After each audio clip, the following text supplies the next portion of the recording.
Hello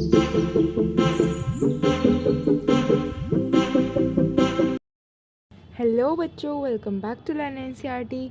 आज हम लोग स्टार्ट करने जा रहे हैं अपनी एक्सरसाइज 8.1 का क्वेश्चन नंबर 2। तो इससे पिछले क्वेश्चन में हम 1, 3, 4 और 5 कंप्लीट कर लिया था। अब हम कर रहे हैं क्वेश्चन नंबर 2। ठीक है, क्वेश्चन नंबर 2 क्या कह रहा है? If diagonals of a parallelogram are equal. ये एक पैरेललोग्राम है जिसका नाम क्या है? ABCD। अब इस पैरेललोग्राम के दोनों डायगोनल्स इक्वल है। अब जो इन्फॉर्मेशन दी गई है हम वो लिखते हैं। सबसे पहले मैंने आपको यही तरीका बताया है। Trick is to write what is given in the question. तो क्वेश्चन में दे रखा है कि डायगोनल्स इक्वल हैं। अब डायगोनल्स इक्वल हैं इसका मतलब क्या हुआ? AC is equal to BD, क्योंकि यही दोनों हमारे डायगोनल्स हैं। ये हमें गिवन है। ठीक है, अच्छा अब देखो, अब हमसे क्या बोल रहा है? Show that it is a rectangle. अच्छा, अब एक बात बताओ, रेक्टेंगल हम कैसे शो कर सकते हैं? रेक्टेंगल हम तभी तो शो कर सकते हैं जब हम कोई भी दो एंगल्स को 90 बोल दें, है ना। इसी तरीके से हम स्क्वायर को शो कर देते। तो अगर हमारे पास कोई भी दो एंगल्स 90 हो जाएंगे तो हम क्या बोल सकते हैं कि वो एक रेक्टेंगल है। तो दोनों एंगल्स, यानी मैंने मान लिया मैं B और C को 90 अगर मैं प्रूव करूं तो वो कैसे करेंगे? देखो, हम लेने वाले हैं यहाँ पे दो ट्राइंगल्स, ट्राइंगल ABC, ये वाला ट्राइंगल, और ट्राइंगल DCB, यानी ये वाला ट्राइंगल। ठीक है, स्टार्ट करते हैं। तो इन ट्राइंगल ABC, ये थोड़ी सी आपको अप्रोच थोड़ी सी याद रखनी पड़ेगी, क्योंकि ये अचानक से दिमाग में नहीं आती, पर ये आपको थोड़ी सा याद रखना पड़ेगा हम कैसे क्वेश्चन को सॉल्व कर रहे हैं। तो इन दोनों ट्राइंगल्स में ये वाला ट्राइंगल और ये वाला ट्राइंगल, तो AC और BD तो बराबर हैं, ये तो हमें गिवन है। तो AC इक्वल टू BD, ये तो हमें गिवन है। ठीक है, अब दूसरी चीज़ क्या है? देखो, इस वाले ट्राइंगल में BC और BC कॉमन आ रहा है। हाँ, BC equals to BC which is common. अच्छा, और देखो, और हमें कुछ दिख रहा है क्या इस वाले ट्राइंगल में और इस वाले ट्राइंगल में? AB equals to CD। अब मैंने ऐसा क्यों बोला? AB और CD बराबर क्यों है? अरे भाई, पैरेललोग्राम है तो अपोजिट साइड्स तो इक्वल होंगी, ये हमने लिख दिया। अच्छा, अब देखो, तो हम क्या बोल सकते हैं? So triangle ABC is congruent to triangle DCB by SSS। जो हमने पिछले चैप्टर में पढ़ा था ना, कॉन्ग्रुएंसी वाला कंसेप्ट, वो सब यहाँ पे यूज़ होगा। ठीक है, अब हमने इसे प्रूफ तो कर दिया। अब मेरी एक बात सुनो, अगर हमने ये प्रूव कर दिया तो हम क्या CPCT की हेल्प से इसके कोई किसी भी दो पार्ट्स को बराबर कर सकते हैं, है ना। तो मैंने क्या किया, जो एंगल्स हमें चाहिए थे ना, ABC और DCB, इन दोनों को मैंने बराबर कर दिया। Angle ABC is equal to angle DCB। ये CPCT की हेल्प से बराबर हो सकते हैं, बिल्कुल हो सकते हैं। और अब देखो, अगर ये पैरेललोग्राम है तो मैं क्या ये बोल सकती हूँ? एंगल ABC और DCB, एंगल ABC यानी ये वाला एंगल और एंगल DCB यानी ये वाला एंगल, ये दोनों को इंटीरियर एंगल्स होंगे। सोचो, होंगे कि नहीं होंगे? मान लो कि ये दो पैरेलल लाइंस है AB और CD, और इस पर एक ट्रांसवर्सल है, ये है ना ट्रांसवर्सल। तो ये एंगल एंड ये वाला एंगल दोनों को इंटीरियर होंगे, और को इंटीरियर एंगल्स का सम होता है 180। ये हमें पता है, अगर आपको नहीं पता तो मैंने बता दिया। दो पैरेलल लाइंस है, एक ट्रांसवर्सल जा रही है, तो एक ही साइड पर बनने वाले एंगल्स दोनों को इंटीरियर होंगे, और उन दोनों को ऐड करके हमें 180 डिग्री मिलेगा। समझ गए? तो हम यहाँ पे क्या लिख सकते हैं? Angle ABC plus angle DCB को इंटीरियर है, तो इन दोनों का सम 180 हो गया। यहाँ पे लिख देना को इंटीरियर एंगल्स। अच्छा, आप देखो, ABC और DCB 180 है। अब मेरे को एक बात बताओ, दोनों ही बराबर हैं एक दूसरे के, तो मैं अगर यहाँ से इस वाली इक्वेशन 1 से इसमें अगर मैं ABC की जगह पे DCB लिख दूँ तो कोई गलत बात थोड़ी ना होगी। ABC की जगह DCB लिख दो, DCB प्लस इसको ऐसे रहने दो DCB। कितना हुआ? 180 हुआ। ठीक, अब ये कितना हो गया? 2 times of angle DCB equals to 180 degree. अगर मेरे को एंगल DCB निकालना है तो एंगल DCB कैसे आएगा? 180/2 कर दूंगी, यानी कि 90 डिग्री। अगर DCB 90 है तो ABC भी तो 90 ही होगा, क्योंकि वो इसके बराबर था। और इस तरीके से हमने प्रूव कर दिया कि ये दो एंगल्स, कोई भी दो एंगल्स 90 अगर हमने प्रूव कर दिया तो हमने ये प्रूव कर दिया कि ये जो है ये पैरेललोग्राम नहीं है, ये एक रेक्टेंगल है। तो अप्रोच याद रखना, पहले हम कैसे कॉन्ग्रुएंसी से प्रूव करेंगे, फिर हमने कैसे कोइंटीरियर वाला कॉन्सेप्ट लगाया। ओके, अगर अभी तक सब्सक्राइब नहीं किया है तो सब्सक्राइब ज़रूर करना। ठीक है, हम करने वाले क्वेश्चन को स्टार्ट। तो अब देखते हैं क्वेश्चन को। क्वेश्चन कह रहा है diagonal AC of a parallelogram ABCD।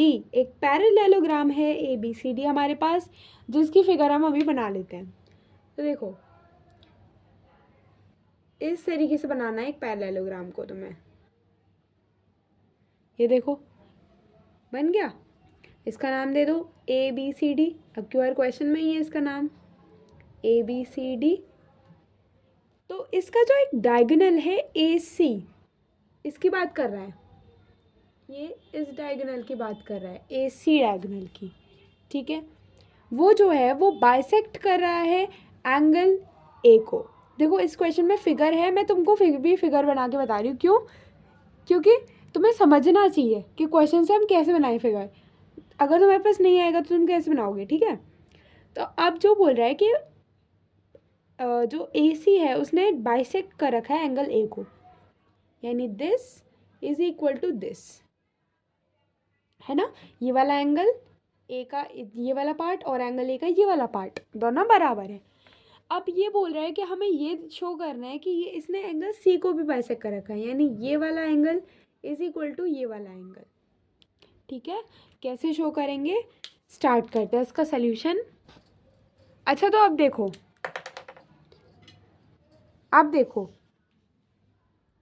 यहाँ पर सबसे पहले हमें जो चीज़ बता रखी है ना हम वो कर लेते हैं। देखो एंगल DAC किसके बराबर है? एंगल BAC के। एंगल DAC किसके बराबर है? एंगल BAC के।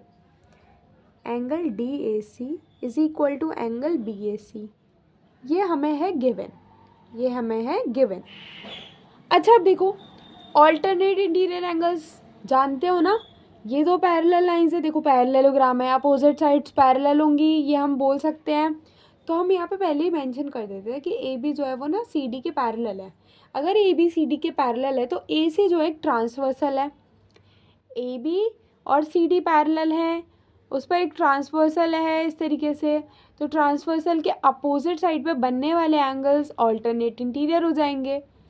तो यहाँ से हम बोल सकते हैं ये वाला angle will be equal to ये वाला एंगल, है ना।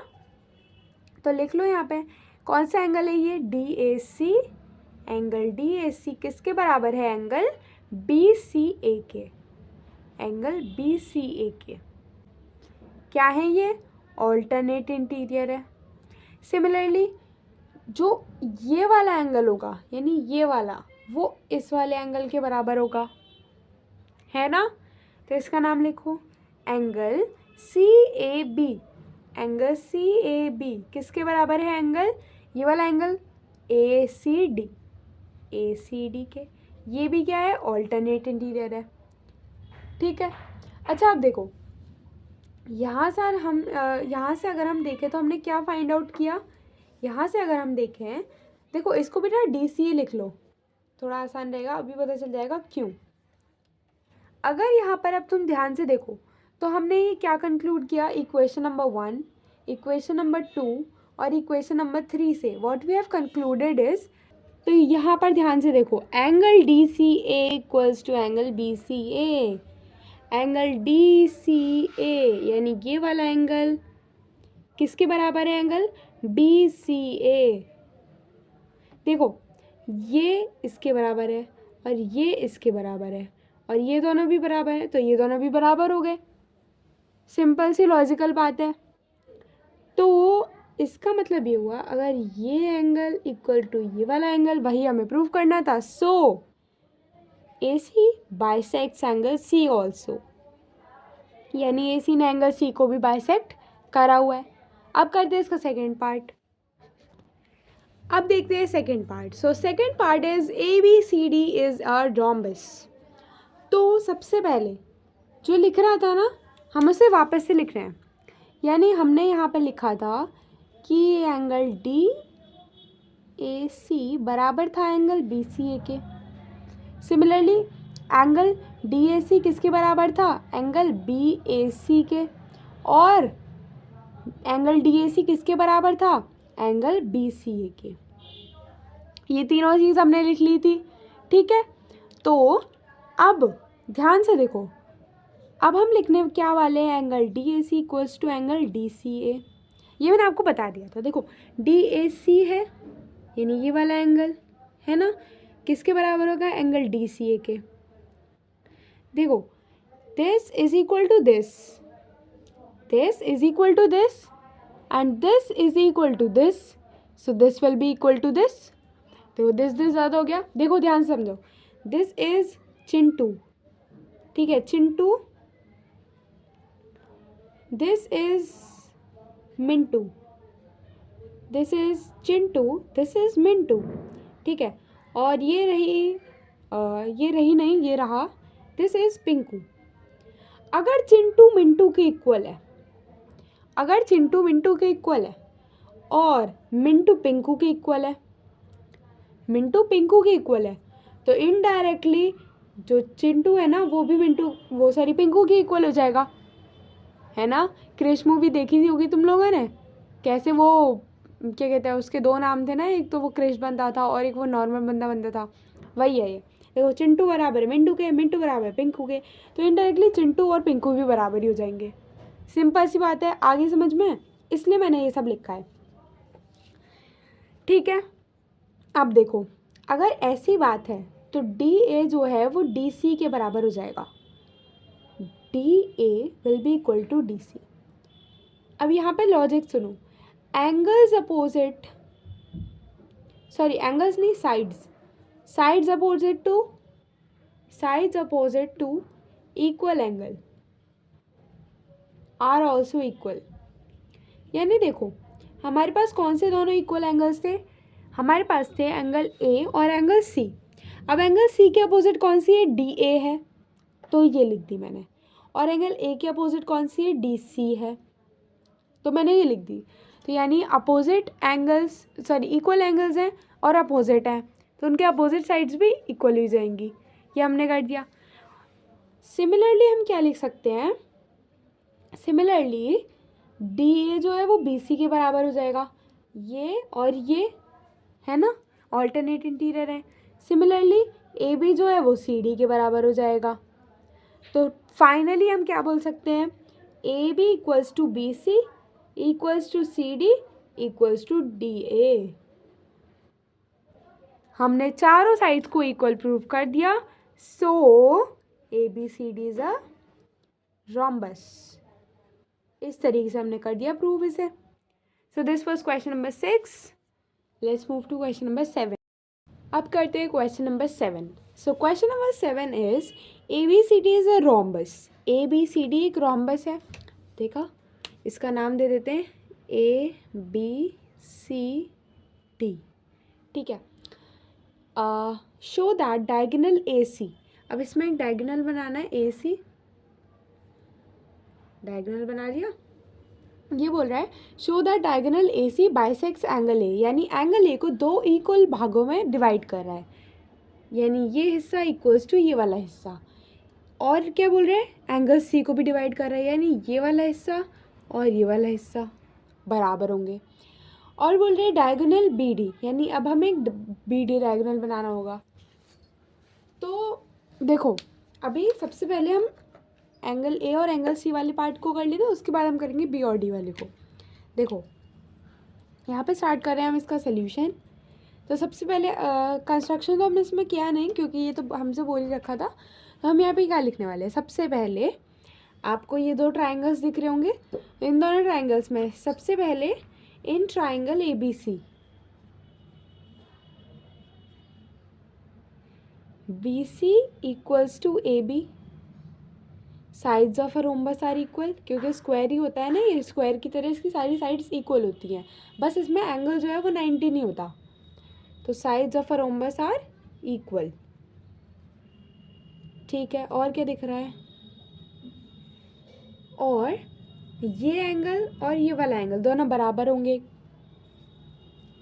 Angle C A B equals to angle A C B, यानी एंगल ए और एंगल सी दोनों बराबर होंगे। Angles opposite to equal sides भी क्या होते हैं? इक्वल, यानी अपोजिट, यानी सॉरी इक्वल साइड। मान लो ये ए बी है, ये बी सी है, तो अब ए बी के अपोजिट कौन सी साइड होगी? कौन सा एंगल होगा? या फिर ऐसे होगा, ये एंगल सी, और इस बी सी बी सी है ना, इसके अपोजिट कौन सा एंगल, ये वाला एंगल, तो ये दोनों एंगल भी बराबर होंगे, ये मतलब है इसका। अच्छा और देखो, अच्छा और यहाँ पर अगर तुम देखो ध्यान से तो ये और ये दोनों ऑल्टरनेट इंटीरियर है। ये ए बी और सी डी अगर पैरेलल लाइंस है, यहाँ पर अगर हम लिख दें A B is parallel to C D,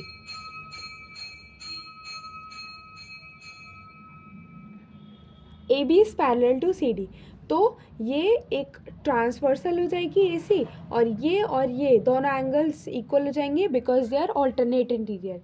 तो angle C A B is equals to angle D C A, ये वाला एंगल ऑल्टरनेट इंटीरियर एंगल्स। तो अब हमारे पास दोनों ट्राइंगल्स आ गए, in triangle A B C and triangle कौन सा, ए डी सी। ठीक है, अब ये बात हो गई। अब देखो, अब ऐसी बात है तो इस इक्वेशन से और इस इक्वेशन से दोनों से अगर हम पता लगाएं, then this angle and this angle will be equal. कभी एक तो सही लिखना है तो। अच्छा, अब इन दोनों इक्वेशन से मुझे एक बात बताओ, ये इसके इक्वल है और ये इसके इक्वल है, तो ये दोनों भी तो इक्वल हो जाएंगे, है ना। यानी कि यहाँ से हम क्या बोल सकते हैं, angle A C B is equals to angle D C A. इसका मतलब क्या है, ये दोनों एंगल्स इक्वल कर दिए हमने, यही तो हमें बताना था। इसका मतलब क्या हुआ, दिस इम्प्लाइज दैट, यानी ये क्या बोल रहा है, that A C bisects angle C, यानी ए सी ने एंगल सी को बाइसेक्ट करा है। सिमिलरली हम क्या बोल सकते हैं, अब ये वाला देखो, अब ये इसके बराबर है और ये ऑल्टरनेट इंटीरियर हो जाएंगे। यहाँ पे लिख देते हैं एंगल कौन सा है, B C A is equal to angle C A D, alternate interior angles. वो इसका मतलब क्या हुआ, ये और ये दोनों बराबर हो गए, यानी angle C A B is equal to angle D A C. This implies that AC bisects angle A. तो हमने क्या शो कर दिया, AC ने एंगल C को भी बाइसेक्ट करा है और एंगल A को भी बाइसेक्ट करा है। अब उन्होंने हमसे बोला कि diagonal BD bisects angle B as well as angle D। तो आपको इतना लंबा चौड़ा आपने जो एक्सप्लेनेशन दिया है ना, इसी का काम लेना है हमें। अब हमें सिंपली एक लाइन लिखनी है, हमें ये लिखना है सिमिलरली, सिमिलरली लिखेंगे और क्या लिख देंगे, B D bisects angle B and angle D, बस हो गया हमारा काम। यानी इतना जो आपने किया है ना सिमिलरली, यानी अब बी डी लेंगे तो हम उसके हिसाब से कर लेंगे, ये वाले दोनों ट्राइंगल्स आ जाएंगे। तो ये सिमिलरली जो हमने लिख दिया ना, इसका मतलब यही है कि इस तरीके से ही हमें ये वाला प्रूव करना है, और हमने कर दिया। ठीक है, so this was question number 7। Let's move to question number 8। Question 8 is A B C D is a rectangle. एक रेक्टेंगल है A B C D, rectangle से तो तुम फेमिलियर हो ही, ठीक है। इन विच डायगोनल ए सी एक डायगोनल है जो बाइसेक्ट कर रहा है एंगल ए को as well as angle C को, यानी एंगल ए को भी बाइसेक्ट कर रहा है और एंगल सी को भी। Show that A B C D is a square. हमें क्या शो करना है, ए बी सी डी एक स्क्वायर है, ठीक है। सबसे पहली चीज़ तो तुम्हें चीज़ के लिए एक स्ट्रैटेजी पता होनी चाहिए कि तुम्हें अगर रेक्टेंगल को स्क्वायर प्रूव करना है तो रेक्टेंगल में वो क्या नहीं होता जिससे वो स्क्वायर नहीं बन पाता। तो अपोजिट साइड्स तो इक्वल होती हैं लेकिन एडजेसेंट साइड्स इक्वल नहीं होती, यानी ये और ये, जैसे मान लो ये एडजेसेंट है यानी बराबर वाली, ठीक है, वो इक्वल नहीं होती। तो अगर हमने ये प्रूव कर दिया कि ये और ये दोनों बराबर है, कोई से भी दोनों एडजेसेंट साइड्स बराबर हैं, तो हमने ये प्रूव कर दिया कि एक स्क्वायर है ना। वैसे भी एक रेक्टेंगल में जो एंगल होता है वो 90 का होता है कॉर्नर्स पर, तो वो तो स्क्वायर में भी होता है। बस किस चीज़ की कमी है, एडजेसेंट साइड्स के इक्वल होने की, वही हम करने वाले हैं। तो सबसे पहली चीज़ जो हमें पता है, अपोजिट एंगल्स इक्वल होते हैं एक रेक्टेंगल में। सोल्यूशन डाल के स्टार्ट कर रहे हैं। देखो सबसे पहली चीज़, angle A is equal to angle C. ठीक है, एंगल ए और एंगल सी दोनों बराबर होंगे, अपोजिट एंगल्स है, 90 90 है, सेम होगा ना। अच्छा, अगर मैंने इसका हाफ कर दिया, हाफ ऑफ एंगल ए, देखो ये हमारी एक इक्वेशन है, यानी यहाँ पे इक्वल्स टू लग रहा है, एक इक्वालिटी है। अगर इस इक्वालिटी में मैं कुछ भी डिवाइड, मल्टीप्लाई, माइनस, प्लस दोनों साइड सेम चीज़ का कर दूँ तो उस पर कोई फ़र्क नहीं पड़ता। यानी अगर मैंने इधर हाफ से मल्टीप्लाई किया तो इधर भी मैं हाफ से मल्टीप्लाई कर दूँ तो इस पर कोई फ़र्क नहीं पड़ेगा। इसका मतलब क्या हुआ कि हाफ ऑफ एंगल ए बराबर होगा हाफ ऑफ एंगल सी। अब एंगल ए का हाफ या तो ये ले लो या ये ले लो, कोई सा भी एक ले लो। मैंने यहाँ पे लिया DAC, ठीक है, ये वाला।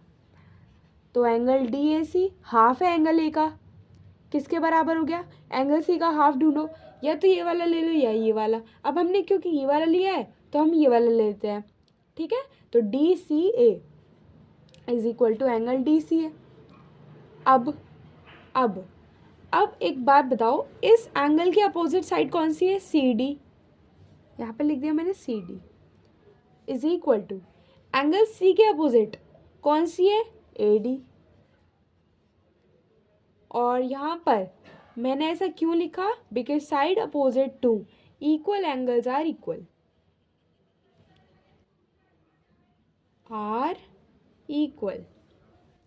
ठीक है। यानी अपोजिट जो इक्वल एंगल्स होते हैं उनके जो अपोजिट साइड्स होती है वो भी इक्वल ही होती है, ठीक है।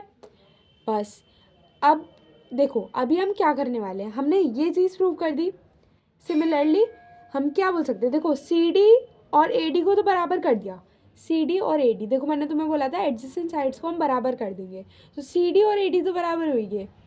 अब CD के बराबर AB होगा, अपोजिट साइड्स तो इक्वल होती ही है रेक्टेंगल में। वी नो दैट, यहाँ पे लिखना है ऐसे, वी नो दैट, हमें तो पता ही है कि अपोजिट साइड्स तो इक्वल होती है, यानी CD बराबर होगा AB के, और AD के बराबर कौन होगा, BC। AD के बराबर होगा BC। यहाँ पे क्या लिखोगे, अपोजिट साइड्स हैं रेक्टेंगल की, और क्या है ना।